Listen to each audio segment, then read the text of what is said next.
मन मंदिरा गजर भक्तीचा. ते आहे तिथपर्यंत, तो गुण आहे तिथपर्यंत तुम्हाला किंमत आहे. गुण संपली की तुमची किंमत संपली. बरोबर आहे ना. असे कितीतरी गाणारे मोठे मोठे आवाज चालला तिथपर्यंत माणसाने मानू लागले. नाही म्हणाले आता त्यांची चालत नाही. बरोबर आहे, काही प्रश्न येत नाही. हां, गुण आहे तिथपर्यंत. एखादा आर्टिस्ट उत्तम आहे, आता त्याला जर पार्किन्सन झाला, असे कितीतरी आहेत की नाही आता होतच नाही. नाही म्हणले मी काढत होतो पण आता माझा हात हलतो, मला नाही जमत. गुण संपला. ज्याच्या दारात लाईन लागत होती तिथे कोणीच जाईना झालं. बरोबर आहे ना. नाटककारामध्ये पुष्कळ उदाहरणं आहेत. सिनियर आर्टिस्टमध्ये खूप आहेत. आता शहाणे झालेले आहेत. बरं आता भरपूर आहेत, त्याचं मी काही काढ नाही. आता सगळे शहाणे झाले. काही काहींनी इतके उडवले, इतके पैसे मिळाले, उडवले की आम्हाला काय कमी आहे. पण जेव्हा कोणी येईना दारात तेव्हा कळलं काय, त्यांना वाटलं आम्हाला किंमत आहे. नाही रे बाबांनो, तुम्हाला किंमत नाही, तुमच्या गुणाला किंमत आहे. आणि गुण हा तुमचा नाही आहे, गुण देणारा परमात्मा आहे, गुण देणारा पांडुरंग आहे. बाबा महाराजाला कोणी उगीच बोलवत नाही आणि बोलवूही नाही. ज्या दिवशी माझ्या स्टँडर्डचं प्रवचन मला करता येणार नाही त्या दिवशी मी येऊन सांगेन की मी येणार नाही. माझं बोलणं कळलं का? हो, आपले वाना उत्पादन माझं घरच्यासारखे. पंढरपूरमध्ये गेलं रोज बैठक, जेवण खाणं. ते म्हणले मी कीर्तन करण्याचा प्रयत्न केला म्हणले,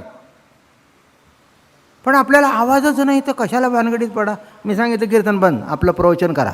बरोबर आहे. आपल्यात काय गुण आहे हे ओळखावं. काय उद्या जर मला वाटलं की आठवायचं ते आठवत नाही, वाणी जितकी स्पष्ट यायला पाहिजे तितकी येत नाही, मी होऊन सांगेन. घसा नीट चालत नाही, मी होऊन सांगेन आता कार्यक्रम बंद. का? कारण का? माझ्यावर तुमचं प्रेम नाही असं नव्हे, पण ते प्रेम जडायला कारण काय आहे? प्रवचन. प्रेम जडायला कारण काय? प्रवचन. ते जर नसतं तर कोण कुठला बाबा आणि बुवा, कुठला बाबा आणि कुठला बुवा, हां, कोण कोणाला विचारतो. पण ते प्रवचन त्या लेवलनी, किंबहुना मी म्हणेन चढत्या क्रमांकाने चालू आहे. एक सांगू का? अध्यात्म हा भाग असा आहे, जसं जसं वय वाढेल तसं जसं चिंतन मनन वाढतं आणि तशी सेवा घडते आणि तसं तसं चांगलं सुचत जातं. अध्यात्म काही एका दिवसाचा खेळ नव्हे. म्हणून कोणीतरी लिहिलं आहे की अध्यात्म हे वयाच्या 55व्या वर्षी सुरू करावं. आता हे त्याचा अनुभव असेल. इथे 16व्या वर्षी परमार्थ पुरा झाला होता. ह्याला काय म्हणता? ओवी सांगू का ज्ञानेश्वरीची? वैसेच्या गावा न येता दसेची वाट न पाहता आणि बाळपणीच सर्वज्ञता वरी जयाते. बाळपणातच सर्वज्ञतेने त्याला वरलं. बाळपणातच. काय गंमत आहे. ज्याने ओळखायचं त्याने ओळखलं, ज्याने ओळखायचं नाही त्याने ओळखलंच नाही. काहींनी ओळखून ओळख दाखवली नाही. नाही कळलं? हा अनुभव असेल की तुमची. काय काम करून घ्यायचं असेल तेव्हा ओळख दाखवतात, नसेल तेव्हा बिलकुल. आम्हाला माहिती आहे सगळं. आयुष्य गेलं आहे माझं आता याच्यात, आणि आयुष्यभर गेली 83 वर्ष समाजातच वावरतो आहे. कळलं का तुम्हाला? समाजातच वावरतो आहे. इतकं सोपं नसतं. महाराज अशोकराव सगळं बरोबर सोपं असतं, पण समाज हाताळणं फार अवघड असतं. हे आपलं तुमच्याकडे बरं आहे, गणपती करता येतात, तुम्ही सगळं शिस्त, पैसे, टक्के सगळे सांभाळता, गणपतीला दागिने होतात. पण फळ आणि परंपरा चालवणं फार अवघड आहे. तारेवरची कसरत आहे. प्रत्येकाला सांभाळायचंच. आता एकादशीला हजारो माणसं दर्शन, एखाद्याकडे बघितलं नाही ना तर तो असा वाकून वाकून माझ्याकडे बघतो. म्हटलं काय झालं? नाही म्हटलं तुम्ही माझ्याकडे बघितलं नाही. म्हटलं चुकलं माझं. आता किती जणांकडे बघू मी? नाही म्हणजे त्याच्यावर रागवून जमत नाही. काय राग आला तरी रागून जमत नाही.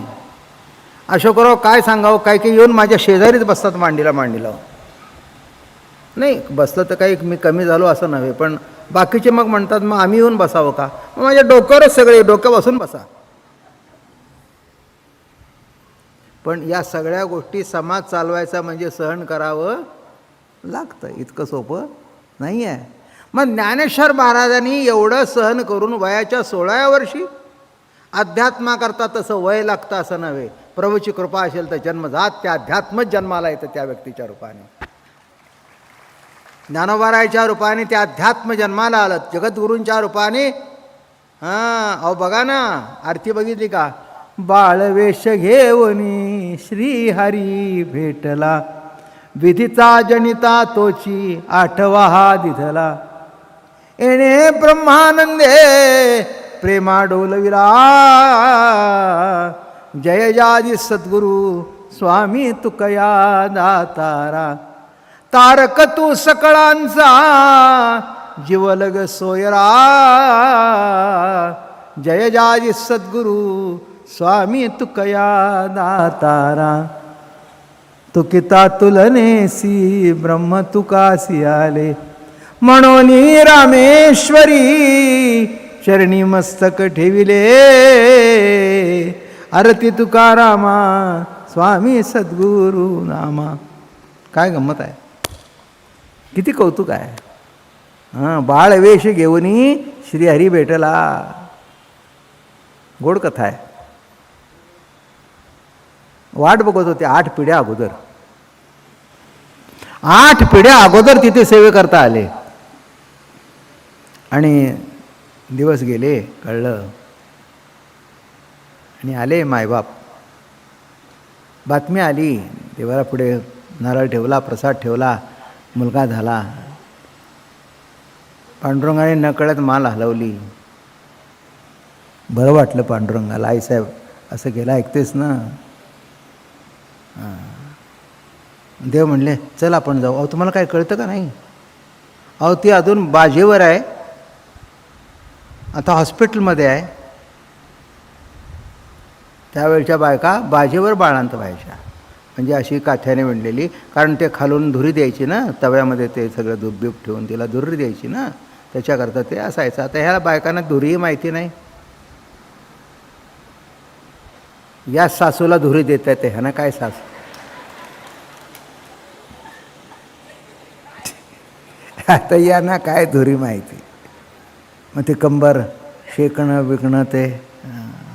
मी विचारलं सुद्धा प्रश्न डॉक्टर, पूर्वीच्या बायका बाळंतपण झाला 4-4 महिने पिछानं उठायच्या नाही, आणि हे चटकन उठून नवऱ्याबरोबर 15-20 सिनेमाला जातात. ते म्हणले नाही, औषध चांगली निघालीत. म्हटलं किती कठीण आहे. बाळवेश घेऊन. अगं चल की, देव उतावीळ झाला. अहो म्हणले तुम्हाला काही कळतं का नाही, त्या बाळांतणीच्या खोलीमध्ये तुम्ही जरी असता तरी कोणी जाऊन देईल का म्हणले. अगं म्हणले मग तू तरी जा की, बाईला जायला काय हरकत आहे, बाईला जायला काय हरकत आहे म्हणले. मग गेल्या. आता मी काय सांगू त्याच्याबद्दल. लक्ष्मीची पर्सनॅलिटी कोणासारखी असेल, कोणासारखी असेल, लक्ष्मीसारखीच. लक्ष्मी कोणासारखी, लक्ष्मीसारखीच. एंट्री मारल्याबरोबर गावातली दिसत नाही, गावातलीच आहे. देह गावातलीच आहे, देहू गावातलीच आहे, बाहेरची नाही. गेली जवळ, बघितलं, गालावून हात फिरवला. बाबा तू का वाट बघतात बरं का. त्यांना झालंय केव्हा जवळ घेतो माझ्या तुकाला, माझ्या तुकाला केव्हा छातीला लावतो. बाळवेश घेऊनही शेवटी आलेच. बाळवेश घेऊन पुरुषांना प्रवेश नाही, बायकांना प्रवेश, लहान मुलांना प्रवेश. बाळवेश घेऊनी श्रीहरी भेटला, विधीचा जनिता तोची 8वा हा दिधला. अरे बाळा तुका, तू साधा नाहीस. तुका झाला से कळस, तुका झाला से कळस, भजन करा सावकाश, ज्ञानदेव रचिला पाया, ज्ञानदेव रचिला पाया. कोण? आठव दिला. गालातल्या गालात हसले तुकोबारा. देव काय खुश झाले. गेले. अगं रुक्मिणी हसले माझ्याकडे बघून हसले. मला कळत नाही. देवाच्या प्रेमाचं मूर्त रूप म्हणजे संत आहेत. देवाच्या असण्याचं रूप म्हणजे जीव आणि देवाच्या प्रेमाचं रूप म्हणजे संत. नाही कळलं? जीवाच्या असण्यातून देव दिसतो म्हणून देवाच्या असण्याचं रूप म्हणजे जीव आणि जीवाच्या प्रेमप्रतीचं रूप म्हणजे संत. मुख्य नीट लक्षात ठेवा. आणि ते प्रेमाची प्रतीती तुकोबाराय बघितले. गालावर गाल ठेवला. आनंद झाला. मग आता वय लागतं का? आकाशात बघायची गरज नाही. दुसरीकडे कुठे बघण्याची गरज नाही. तुझ्यातच बघ. कुठे बघ? तुझ्यातच बघ.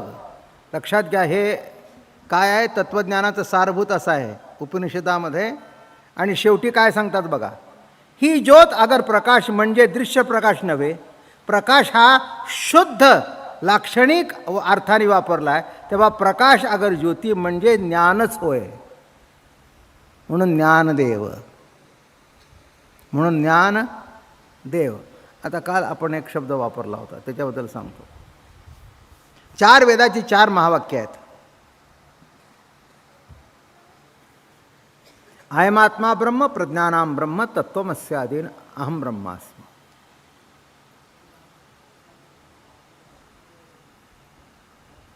ज्ञानवार आहे त्याला विशेष महत्त्व देत नाहीत. ते महावाक्य आहे. तत्त्वमस्यादी महावाक्य उपदेश आहे. काय म्हणतायत? उपदेश आहे. ते तू आहेस एवढंच सांगतं. तत्त्वमस्यादी महावाक्य उपदेश, पण नामाचा अर्धांश नाही. ते तत्त्व तू आहेस एवढे शब्द आहे त्याच्यात. आता ते तत्त्व मी आहे म्हणून जमत नाही. आता हे बघा, मी सांगितलं तुम्हाला ते तत्त्व आहे. तुम्ही जर मला म्हणला ते तत्त्व तुम्ही आहात, मी सांगायचं ते तत्त्व तू आहेस, तुम्ही सांगायचं ते तत्त्व तुम्ही आहात. पुढे काय? पुढे शब्द आला अहम ब्रह्मास्मि. ते तत्त्व तू आहेस. मग काय म्हणतो? बरोबर आहे, मी ब्रह्म आहे, अहम ब्रह्मास्मि. पण अहम ब्रह्मास्मि म्हणता म्हणता त्याचा भ्रम केव्हा होतो आणि त्याचा अहंकार केव्हा चढतो हे कळत नाही. ब्रह्मामस्मि हा अभिमान शुद्ध ब्रह्म नव्हे जाण. कशाकरता सांगितलं? की महावाक्य आहेत. महावाक्य का म्हणावं? ज्यामध्ये जीव ब्रह्माचं ऐक्य सांगितलं जातं ती महावाक्य, आणि जीव ब्रह्माबद्दल जे बोललं जातं ती सामान्य वाक्य. महावाक्य का? ते तत्व तू आहेस, ते ब्रह्म तू आहेस, एवढंच. याच्यापेक्षा काय आहे का? आता ते तत्व तू आहेस हे म्हणण्याने कळणार आहे का? पण पहिल्यांदा जेव्हा उच्चार झाला तेव्हा ते महान ठरलं. कारण असं कोणीच सांगत नव्हतं ते तत्व तू आहेस. माझं म्हणणं कळलं का? पहिल्यांदा जेव्हा प्लॅस्टिक निघालं तेव्हा ते महान ठरलं. इतकं महान ठरलं की त्याच्याशिवाय काहीच नाही. विमानात ते, मोटरीला ते, अमक्याला ते, तमक्याला ते, सगळ्याला ते. आणि आता वापरू नका, टाकून द्या. वापरलं तर 5,000 रुपये दंड. ज्याच्या हातात पिशवी धरतील त्याला दंडाला धरून घेऊन जातील. दंड 5,000 रुपये. माझं म्हणणं कळलं का? कसं कालबाह्य झालं काय? प्लॅस्टिकशिवाय जीवनच नाही. चमचा प्लॅस्टिकचा, कपबशी प्लॅस्टिकची. काय? खाण्याच्या वस्तूमध्ये सुद्धा प्लॅस्टिक आलं. कशामध्ये आलं नाही? विचार करण्यासारखा भाग आहे हा. कसं पालटत गेलं आणि आज कुठे आलं पुन्हा? अजिबात नाही पाहिजे. तसं पूर्वीच्या काळी तत्त्वमसी हे बरोबर आहे, अहम ब्रह्मास्मी हे बरोबर आहे. पण काळांतराने ज्ञानेश्वर महाराज म्हणाले अरे तेवढ्यापुरतंच आहे, काळ संपला तो. ते तत्व तू आहेस नाही. आता कोण आहे? कोण आहे? नामानी कळेल. आता काय? हरिमुखे म्हणा. एक लक्षात घ्या, हरिमुखे म्हणा हे महावाक्य नाही, पण हे नाम आहे. आणि नाम असल्या कारणाने महावाक्य आहे. कुठपर्यंत आलो आपण? काय घडतं? कसं घडतं? कसं आलो? ज्ञानच देव. कुठे आलं? ज्ञात्रज्ञा वीण नुसधेची ज्ञान सुखा भरले गगन गाळी वजे. आता ज्ञान शब्दापर्यंत हे सामान्य ज्ञान नव्हे, हे सत्ता मात्र ज्ञान आहे. अमृतानुभव तुम्ही ऐकलं काय ज्ञानाचं उच्च ज्ञानेश्वर महाराजांनी स्पेसिफिक लिहिलं आहे. आत्माचं ज्ञान मात्र पाही, आत्मत्व हे काहीच नाही. म्हणून प्राप्ती अप्राप्तीची काही वार्ताच नसे. प्राप्ती किंवा अप्राप्तीची ज्याच्याबद्दल वार्ताच नसे ते हे ज्ञान आहे. मन मंदिरा गजर भक्तीचा.